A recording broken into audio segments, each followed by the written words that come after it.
सबको मेरा नमस्ते। किसी व्यक्ति को दो चीज़ें बहुत ज़्यादा परेशान करती है, अपेक्षाएं और उपेक्षाएं। अपेक्षाओं के शब्द नहीं होते हैं, ये मौन संवाद चाहती है। लेकिन अगर हमारे जीवन को खूबसूरत तरीके से जीना है, शांति से जीना है, तो हमें अपने जीवन से अपेक्षाओं को बाहर निकालना ही होगा। महान शेक्सपियर कहते हैं कि लोगों के दिलों में दर्द के आने और रिश्तों के खराब होने की सबसे बड़ी वजह है अपेक्षाएं। लेकिन देखिए, परिवर्तन ही संसार का नियम है। सूरज भी दिन में अपनी 3 स्थितियां बदलता है। दिन के भी 3 भिन्न भिन्न रूप होते हैं। वैसे ही किसी व्यक्ति का व्यक्तित्व भी विभिन्न आयामों से मिलकर बना होता है। किसी व्यक्ति के साथ आज हम जुड़े हैं तो हम उसे लाइफ टाइम के लिए फॉर गारंटेड ले लेते हैं कि हमारे साथ उसके रिश्ते वैसे की वैसे रहेंगे। लेकिन हम ये भूल जाते हैं कि परिवर्तन इस संसार का नियम है। व्यक्ति भी समय के अनुसार बदलता ही रहता है। उसकी सोच, उसके विचार, उसका व्यवहार परिस्थितियों के अनुसार, समय के अनुसार विभिन्न दिशाओं में मुंह होता रहता है। तो हमारी जब अपेक्षाएं पूरी नहीं होती है तो हम दर्द में चले जाते हैं। हम स्वीकार नहीं कर पाते हैं सामने वाले व्यक्ति को। बौद्ध धर्म भी कहता है कि जब हमारी अपेक्षाएं पूरी नहीं होती है तब नकारात्मकता हमारे ऊपर हावी होती है और हम दुख भरे अनुभव से गुजरते हैं। लेकिन देखिए, अपेक्षाएं पूरी नहीं होने से खुद को नेगेटिव आप मत बनाइए। आपके अंदर इतनी योग्यता होनी चाहिए कि आप अपने ऊपर नेगेटिविटी को हावी न होने दें और अपने अनुभवों को और अपने अंदर आने वाले नकारात्मक विचारों को फिर से स्थापित कर सामने वाले के साथ अच्छे से व्यवहार कर सको, उसे स्वीकार कर सको।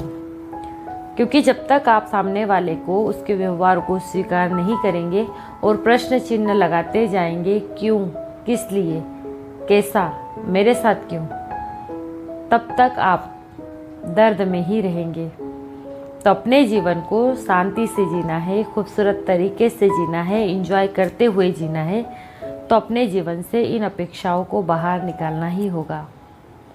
अब हम बात करते हैं उपेक्षाओं पर। अगर कोई व्यक्ति बार बार आपकी बात नहीं मानकर आपको हर्ट कर रहा है तो आप क्या करते हो? सामने वाले से बदला लेने की सोचते हो।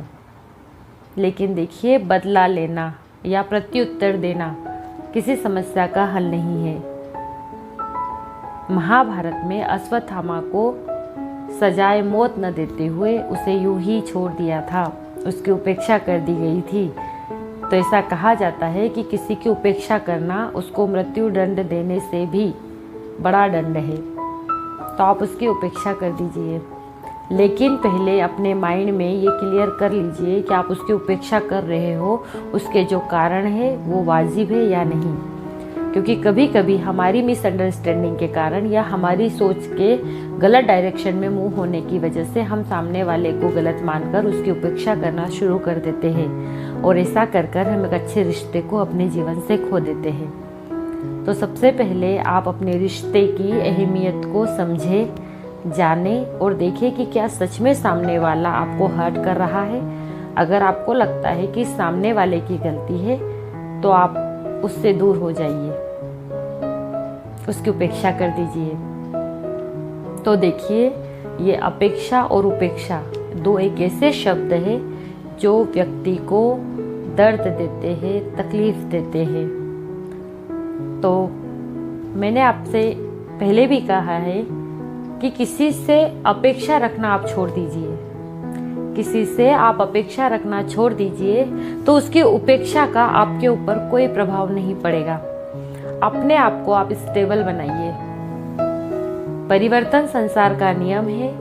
परिस्थितियां बदलेगी, लोग बदलेंगे, सिचुएशंस बदलेगी, विचार बदलेंगे, सोच बदलेगी। क्या आप भी उनके अकॉर्डिंग खुद को दर्द देते जाएंगे और नेगेटिविटी में जाते जाएंगे, या उन सब चीज़ों के होते हुए भी आप अपने माइंड सेट को स्टेबल रखेंगे, खुश रहेंगे और अपने से जुड़े हर रिश्ते में मिठास लाकर रखेंगे। तो बस अपने जीवन से 2 शब्दों को रिमूव करना है, डिलीट करना है, अपेक्षा और उपेक्षा। Thank you.